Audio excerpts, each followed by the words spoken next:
Hello guys, ഇത്രയും സന്തോഷം. ഞങ്ങൾ എവിടെ പോകുന്നറിയാം ഗൈസ്. നമ്മുടെ ആദ്യത്തെ നമുക്ക് മന്തി മേടിച്ചിരാന്ന് പറഞ്ഞു ഗൈസ്. മന്തി ഗൈസ്, നമ്മളിപ്പോ കഫേ സ്റ്റാറിൽ വന്നിരിക്കുകയാണ്. ഞങ്ങൾ മന്തി കഴിക്കാതെ പറഞ്ഞാണ് വന്നിരിക്കുന്നത്. പക്ഷേ ഞങ്ങളുടെ പൈസ ഇല്ല, നമുക്ക് ആദ്യത്തെ വാങ്ങിച്ചു തരുന്നതാണ് പറഞ്ഞിരിക്കുന്നത്. നമ്മുടെ പിള്ളേർക്ക് സന്തോഷമാവട്ടെ എന്ന് വിചാരിച്ചു ഗൈസ്. അതെ ഗൈസ്, ഞങ്ങളുടെ 5 പൈസ ഇല്ല. ഞങ്ങള് മെസ്സി പോയി കഴിക്കാൻ നേരം നമ്മൾ ആദ്യത്തെ പറഞ്ഞു നിങ്ങൾക്ക് മന്തി വേണമെങ്കിൽ കൂടെ വരാൻ പറഞ്ഞു. നമ്മൾ കൂടെ വന്നതേ ഉള്ളൂ. അവനാണ് നമുക്ക് എല്ലാവർക്കും മന്തി മേടിച്ചു തരുന്നത്. Thank you Adithyan.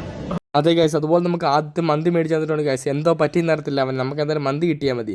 അങ്ങനെ മന്തി കഴിച്ച് കഴിഞ്ഞാൽ ഗൈസ് കഴിച്ച് പെരുത്തിരിക്കുന്ന ജോലിനെയാണ് നിങ്ങൾ കാണുന്നത്. മന്തി കഴിച്ചുകൊണ്ടിരിക്കാൻ നേരം നമ്മൾ ജസ്റ്റിനെയും ജോഷിനെയും വിളിച്ചിട്ടുണ്ട്. അപ്പോൾ അവന്മാരും കൂടെ വന്നായിരുന്നു. ജോഷിക്ക് സ്റ്റുഡിയോന്ന് കുറച്ച് ഡ്രസ്സ് മേടിക്കണമായിരുന്നു. അപ്പോൾ നമ്മൾ അമ്മമാരെ കൂടെ വിളിച്ചിട്ടുണ്ട്. കഴിച്ചില്ല കഴിഞ്ഞാൽ നമ്മൾ നേരെ സ്റ്റുഡിയോയിലോട്ടാണ് പോയത്. നേരെ സ്റ്റുഡിയോയിലോട്ട് പോയിട്ട് ജോഷിക്ക് ഡ്രസ്സ് എടുക്കാനാണ് പോയത്. ജോഷി ഒരു ഷർട്ടും എടുത്തു, നമ്മുടെ ജോലും എടുത്തു ഡ്രസ്സ്.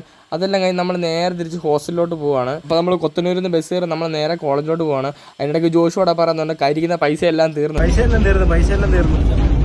അപ്പോൾ ഇന്ന് ഇത്രയുള്ളൂ ഗൈസ്. അപ്പോൾ ഓക്കെ, ബൈ ഗൈസ്.